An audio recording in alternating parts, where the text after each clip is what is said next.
Ya, karena pernah ketangkap sekali, ketangkap 2 kali, ketangkap 3 kali, kan begitu. Nah, ketika tertangkap 3 kali kan ada waktunya Bang Faris RM ini kan direhabilitasi di Lido. Jadi mereka kemudian lebih detail mengetahui tentang ketergantungan Bang Faris RM ini di wilayah narkotika ini di Lido malah ketika beliau direhabilitasi. Jadi rehabilitasi sendiri berjalan 9 bulan, tapi mereka menjenguk. Dalam posisi menjenguk itu memang ada kabar-kabar bahwasanya rehab itu nggak cuma bisa 1 kali, harus 2 kali, 3 kali, karena itu terkait dengan penyembuhan. Penyembuhan itu ada 1 kali obat, ada 2, 3 kali obat, tergantung orang-orangnya dan tergantung bagaimana penggunaan obat-obatnya kan gitu kan. Jadi tampaknya mereka berpikir dengan rehabilitasi ini Bang Faris RM kemudian sembuh dari ketergantungan narkotika.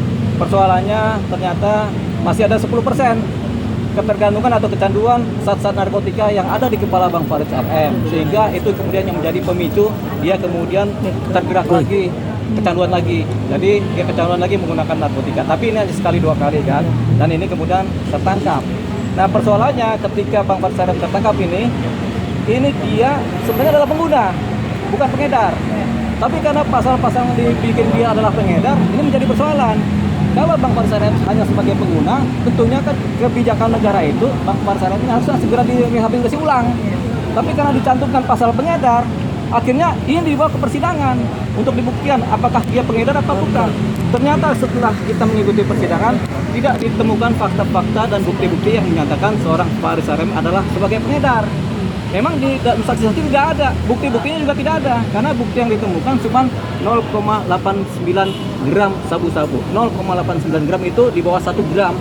Kalau orang mengedarkan itu 50 gram, 100 gram, 1000 gram, yang biasanya ketangkap bandar besar itu pengedar. Tapi seorang Faris RM hanya sebagai pengguna.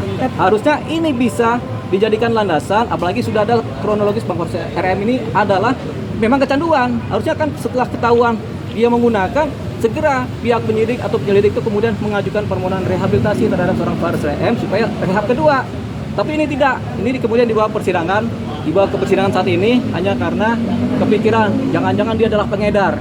Padahal bukti-bukti dan fakta-fakta saksi-saksi itu tidak menyatakan demikian. Jadi ini kemudian sesuatu yang kita bisa nilai sebagai berlebihan.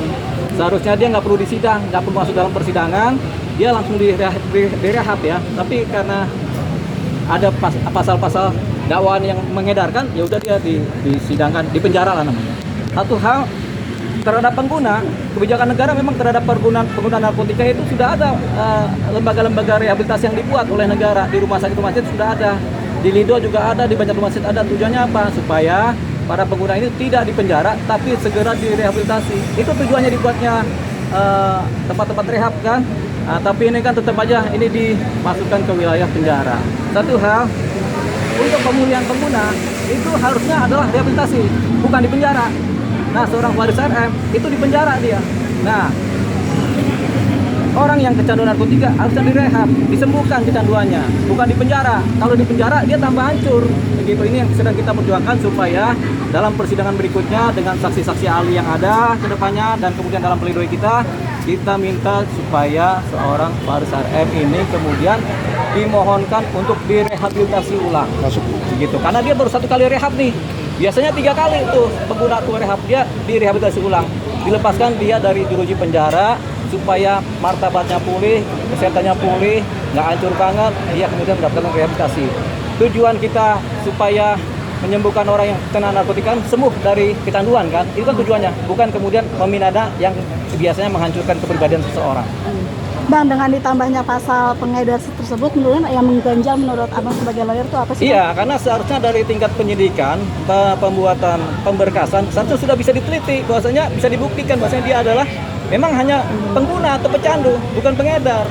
Tapi karena mungkin ini nggak terlalu teliti, sehingga didapatnya sebagai pengedar. Padahal fakta-faktanya tidak ada di sebagai pengedar, hanya sebagai pengguna saja. Inilah kemudian karena ada dakwaan pasal pengedar, inilah salah penerapan hukum sebenarnya ya. Sebenarnya diteliti dulu, pemberkasan dulu apakah pengguna atau pengedar. Kalau dia memang pengguna saja, langsung rehab. Ini kan di dakwaan dia sebagai pengedar kan berarti kan ada salah dalam penerapan hukum, dalam pengajuan dia, sehingga dia bisa akhirnya dipenjara dan disidang, ditahan. Itu persoalannya. Melihat tadi kesaksian dari meringankan Bang Faris sendiri, melihatnya abang seperti apa? Apa benar-benar akan meringankan atau seperti apa? Ya tentunya kita tidak melihat itu meringankan banget, kita tidak melihat itu juga memberatkan, tapi yang jelas kita lebih melihat seorang Faris AM ini adalah orang yang kecanduan narkotika. Kita lebih melihat perilaku-perilaku dia, ya, niat baik dia, kemudian perilaku-perilaku baik dia yang tampil, apakah dia merugikan orang lain atau tidak, kan begitu. Kan kita lihat itu, kemudian karya-karyanya, jadi lebih kepada nilai-nilai positif yang ada dari seorang Faris AM. Bang, untuk rehabilitas kan tadi niatnya untuk mengajukan Iya. depannya. Kalau ada kemungkinan nggak sih buat ditolak ajuan itu? Ya, kita harus mengajukan permohonan rehab melalui pledoi ya. Satu melalui pledoi, kedua juga melalui permohonan kepada majelis untuk rehabilitasi. Karena memang itu yang sedang digalakkan oleh negara kita saat ini, yaitu kebijakan setiap pengguna sekarang tidak disidangkan tapi harus direhab, segera direhab, bukan dipenjara. Itu kan sudah ada tuh dari BNN juga ngomong begitu. Memang begitu. Jadi yang benar itu sekarang itu. Kenapa? Karena tempat-tempat rehabnya sudah ada, lebih bagus dan lebih lengkap dibanding saat-saat juru di penjara kan. Gitu. Jadi dua, kalau dimasukkan penjara akan hancur, tapi nggak akan ada pemulihan. Tapi kalau dimasukkan ke dalam rehab akan ada pemulihan dari kecanduan. Bang,